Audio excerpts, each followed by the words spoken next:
She's outspoken. She's not afraid to ask tough questions. She's not afraid to speak her mind. You've read her column. Maybe you're a fan on Facebook. No topic is off limits. Straight to the point. There's no chaser. You're now watching Straight Talk with Carla Zuill.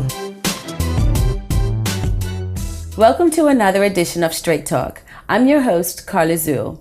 And with us today, we have in studio Mrs. Melodye Vanputten. Welcome. Hotep. It's a pleasure to be here. I'm glad to have you here.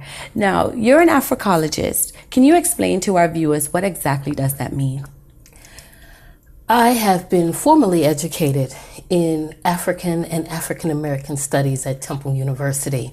As an Africologist, I have taken my studies and have found ways to bring what I call practical application to the work. So instead of just simply teaching at the university, I take that work and turn it into curriculum, teacher training, children's programming, and as an Africologist, I'm able to consult to school systems, do university lectures, and the like. Now, how important is your type of work in Bermuda? Well, this type of work actually is important everywhere that Black people are. Mm-hmm. We need to find ways to not only learn our history, but learn it from a perspective of empowered living. In other words, it's not just knowing dates and names and isolated events in history. It is learning that history from what I call a position of empowerment. How are we going to take those lessons and turn them into something that our young people in particular, but even as adults, can use to empower ourselves today? So how important are programs or what you do in schools? It is critical, really.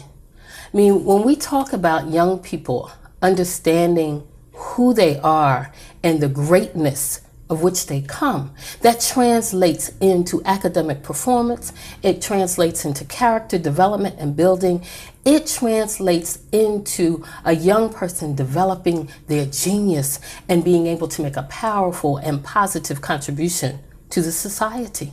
Now, some may feel that in this day and time where everyone gets along, why does African history or African sense of self need to be acknowledged? Wow, that is so profound. No other people go through life with a lack of understanding of their roots, their ancestry, and where they come from. No other people are expected to go through life with a fundamental lack of understanding about who they are. Jewish people make the point of teaching their children from young, from 5 or 6 years old. They go to Hebrew school and not only learn their history and culture, but they learn values and expectations. And then when they come of age around 13, 14, they are bar mitzvah. In fact, what they have gone through is a type of rites of passage, right? To not only know who they are, but to be grounded in that in terms of a place to stand. It's like being a tree without roots. Mm-hmm. You're going to fall if you don't know what your roots are. And so when you ask that question, it is profound because we have been somehow expected not to know who we are, not to understand that African people, as the first people to live on the earth, literally established the foundations of world civilization. And we need to know that because our enslavement experience was literally a snap in historical time, mm-hmm. compared to how long we have walked the earth. Now, we've seen over the last 5 years this prevailing gang violence. Do you think that some of the behaviors and antisocial behaviors we're seeing amongst our young people has some sort of correlation with them not knowing where they come from? Absolutely. Absolutely connected. Okay. There is really, if we look at this, there is I like the pyramid in terms of a visual, mm-hmm. okay? If you have that young person at the top of that pyramid and its base being history and culture and its village, if you will, of family and school and spiritual knowledge, if you have anything lacking in that base, then you're going to have a deficit, a void in that child's knowledge of him or herself, their knowledge of what they can be in the world. And that's what we're seeing. When you have young people who resort to antisocial behavior, it not only means that they're disconnected, it means they're also alienated from their academic experiences. And unfortunately, we have way too many young people, Black young people around the world, who are learning about everything and everybody except themselves. And that basically inculcates a deep sense of alienation around who am I? Why am I here? What is my purpose? If my people were only slaves, and I don't want to be a slave, and I don't want anything to do with academic achievement, because I don't know that our people, that Black people, African people, established the first universities, the first areas for learning scientific knowledge. If I don't know that, then I don't understand that I have that same genius within me, that what my ancestors did, I am capable of doing, that I won't let anybody tell me I can't master, for example, mathematics, because my people created mathematics. If I don't understand these things and I become alienated around development of my gifts and talents, then antisocial behavior seems a logical thing to involve oneself in, because I don't see my connection to the society. So how do we get that in Bermuda? How do we get that connection? It's not in the schools. Some adults may not be fully aware. So how are we expected to pass it on to our young people? Well, the first thing is that we have to make learning, the culture of learning and the culture of lifelong learning, a value that we withhold, that we uphold. So for example, I advocate that all families should have what I call library day. That everybody in the family goes to the library and everybody gets a book and reads and have discussion about what they're reading. But also, as the creator of the Ashe program, I have founded Ashe University, which seeks to do exactly what you're saying, teach adults about the history and culture in a way that they can teach their children and grandchildren this information. Because again, no other people expect somebody else to properly indoctrinate their children around their history and culture and expectations. Nobody else does that. And so, to paraphrase Malcolm X or James Baldwin or Paulu Roosevelt Brown, nobody else expects other people to teach their children the importance of the history and culture, the lessons of the history and culture, the values and standards that come out of the history and culture, and that it is folly for us to do so waiting on the school system or anybody else to do what we absolutely must do for ourselves. And what impact is it having on families? I mean, you're seeing more and more single parent families. Do you feel that more can be done to help families get back together in the Black community?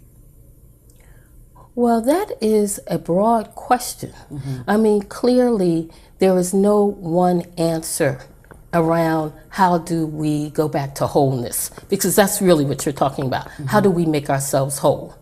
There are a number of areas and solutions and remedies that must be applied to getting to wholeness. All of them, I believe, are educationally based, whether we're talking about teaching young people how to have wholesome relationships so that families aren't severed, whether we're even teaching them how it is important to know oneself, to be fully educated, and to have marriage before bringing children into the world so that we could properly care for them and have a solid economic foundation for them, whether it's talking about what we eat, in terms of healthy food and less junk and staying away from substance abuse. I mean, this is a multi-pronged challenge situation that really requires multiple strategies.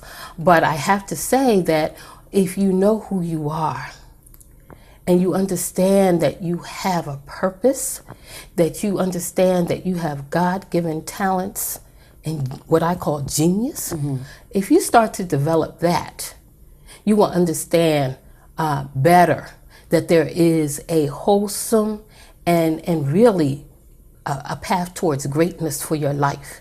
So to me, it really does begin with knowing who you are. And that was really the basis even of the Ashe program, in terms of telling young people from the beginning 4 important objectives. 1, I am valuable and have genius. Okay? If you know that you are valuable, then you are not going to engage in various behaviors that takes away from your value, whether it be gang activity, whether it be substance abuse, whether it being in a dysfunctional relationship, because I'm valuable.